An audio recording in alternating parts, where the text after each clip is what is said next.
ఇడ్లీలోకి ఎప్పుడు చట్నీయే కాకుండా ఇలా సాంబార్ అయితే చేసుకోండి. ఈ రెసిపీ చేయడం అయితే చాలా ఈజీ. ఇది ఇడ్లీలోకి కాదు దోశలోకి కూడా బాగుంటుంది. ఇంకెందుకులే రెసిపీలోకి అయితే వెళ్ళిపోదాం. ముందుగా ఒక బౌల్లోకి 1 కప్పు కందిపప్పు తీసుకొని నీట్గా 2 సార్లు కడుక్కోవాలి. దాని తరువాత దాంట్లో వాటర్ పోసి ఒక అరగంట సేపు నానబెట్టుకోవాలి. ఇంకొక బౌల్లో సగం నిమ్మకాయ సైజ్ అంత చింతపండు తీసుకొని దాన్ని కూడా నీట్గా వాష్ చేసుకొని వాటర్ పోసి అరగంట సేపు నానబెట్టాలి. ఇప్పుడు ఒక కుక్కర్ బౌల్ తీసుకొని ముందుగా నానబెట్టిన కందిపప్పు వేసుకొని దాంట్లో కొంచెం సాల్ట్, కొంచెం పసుపు వేసి 3 విజిల్స్ వచ్చేంత వరకు ఉడకబెట్టుకోవాలి. పప్పు ఉడికే లోపల వెజిటేబుల్స్ అయితే కట్ చేసుకుందాము. దీంట్లో medium size onion, medium size tomato, 2 పచ్చిమిర్చి, కొంచెం కరివేపాకు కట్ చేసుకోవాలి.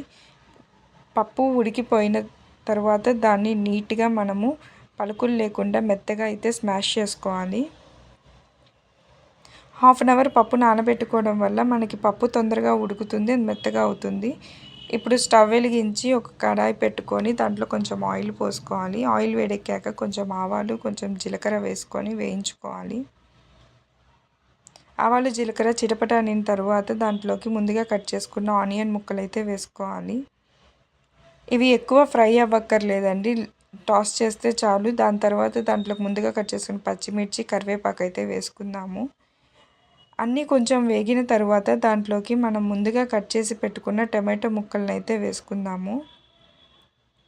టమాటో కూడా ఎక్కువ వేగక్కర్లేదండి, కొంచెం వేగితే చాలు.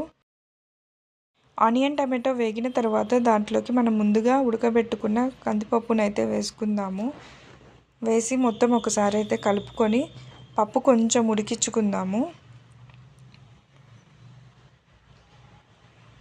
ఇప్పుడు మనం ముందుగా నానబెట్టుకున్న చింతపండు రసం తీసి అయితే పప్పులోకి పోద్దాము.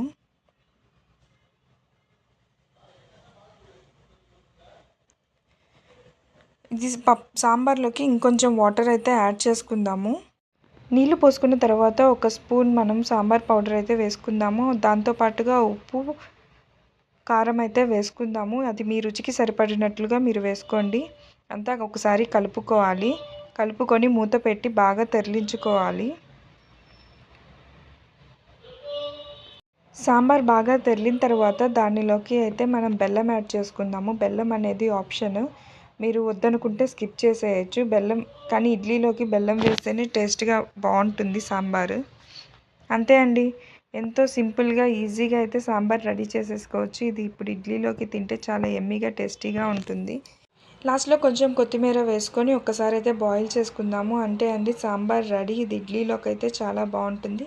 రెసిపీ ట్రై చేసి ఎలా ఉందో కామెంట్ చేయండి. ఇంకేమైనా రెసిపీస్ కావాలన్నా కూడా కామెంట్ చేయండి. Thank you, bye.